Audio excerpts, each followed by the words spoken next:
फल्गु नदी में निर्मित रबर डैम और जिसका नामकरण हमसे पूछा गया, मैंने ही कहा कि इसका नामकरण होगा गया जी डैम।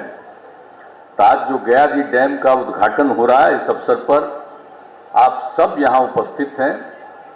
मैं आप सब लोगों का स्वागत करता हूँ, आपका अभिनंदन करता हूँ।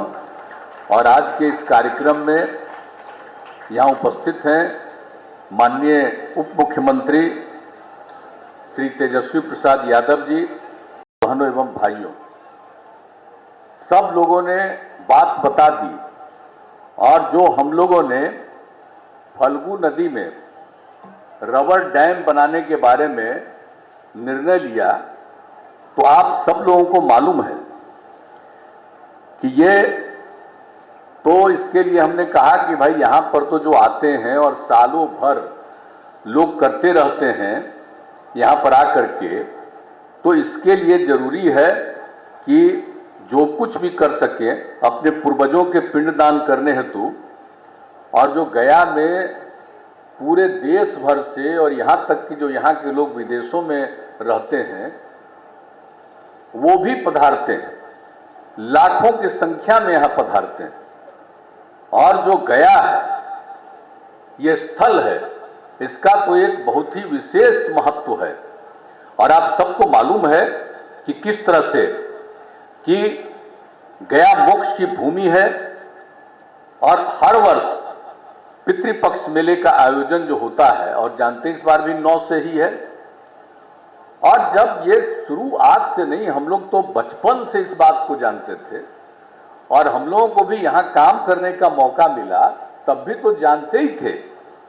लेकिन एक बार हमको याद है अच्छी तरह कि हम जब थे, मुख्यमंत्री बने ही थे, तो एक बार हम जा रहे थे दिल्ली प्लेन से और एक महिला ने रास्ते में हमको कहा कि भाई गया में देखिए, हम लोग जाते हैं ये पितृपक्ष मेला में और वहां पर व्यवस्था ठीक नहीं रहती है। तो हमने उनको कह दिया था कि भाई देखिए, हम तो इसके बारे में कभी वहां जा करके तो नहीं देखे हैं, लेकिन आप कह रही हैं, अब अगली बार से इसके पहले ही हम एक एक चीज को देखेंगे और यहाँ पर सब तरह की व्यवस्था हो, इसका ख्याल रखेंगे। और आपको मालूम है ना कि 8 से ही हम लोग कितना बार आते रहते हैं, सब तरह का काम ठीक रहे, किसी को आने में दिक्कत नहीं हो, हर तरह की सुविधाएं हम लोगों ने की है। तो कौन सा ऐसा काम है जिसको हम लोगों ने इस काम को पूरा नहीं किया है?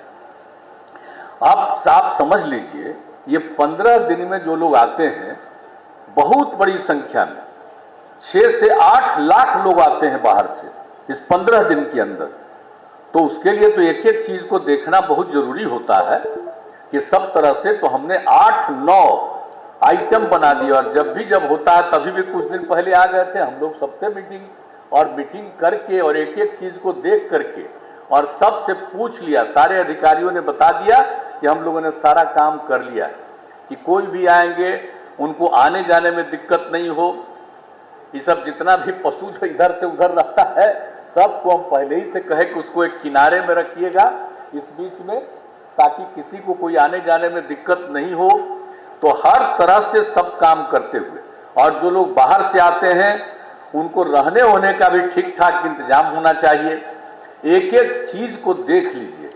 और जब सब लोग आते हैं और ज्यादातर लोग बिहार के बाहर से आते हैं, और जब देखते रहेंगे कि यहाँ पर उनको सुविधा होती है, तो सब जगह इसकी प्रशंसा करेंगे। तो पहले की तुलना में तो और भी लोग आने लगे। अब पिछले 2 साल से भले ही आप जानते हैं कोरोना का दौर चला तो नहीं हो रहा था, और इस बार तो फिर हो ही रहा। तो इसी बीच में सब चीज को हम लोग जो देखते रहते थे, तो इसमें हम लोगों को लगा कि भाई फल्गु नदी में पानी खत्म हो जाता है।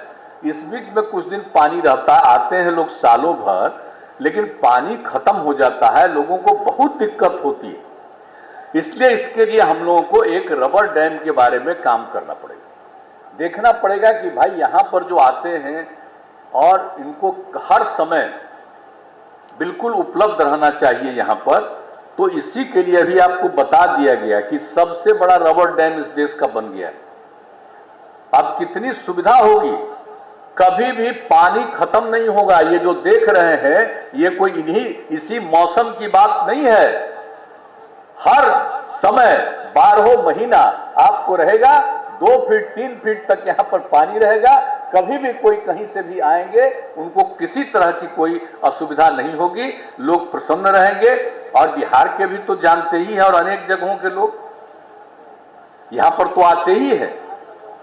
तो इस तरह से जो यहाँ पर का एक पूरा सब चीज है, तो ये जो हो रहा है, तो आप तो अब आज कल से पितृपक्ष मेले का भी शुरुआत हो जाएगा, तो सब लोग आएंगे, किसी तरह से दिक्कत नहीं हो। और इसके लिए हम लोगों ने जो काम शुरू किया, आप समझ लीजिए कि अब इसके लिए फल्गु नदी में तो कितना मीटर हम लोगों ने करवा दिया है, जो भी हमने बता दिया कि सबसे कम अगर होगा तो 2 मीटर का होगा, कभी भी उससे कम कभी नहीं होगा। ये सब चीज हम लोग करेंगे। और आपको मैं बता देना चाहता हूं कि एक ही खाली हम लोग रबर डैम नहीं बना रहे हैं, ये देख रहे हैं कि ब्रिज भी बनवाए हैं और फिर उसके बाद बगल में नाला का निर्माण करवाए हैं कि कोई बाहर से पानी आ जाएगा और फिर चला जाता है नदी में, वो ठीक नहीं होता।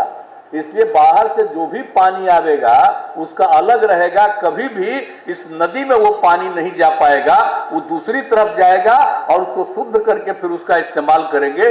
वो भी सब काम हम लोगों ने किया।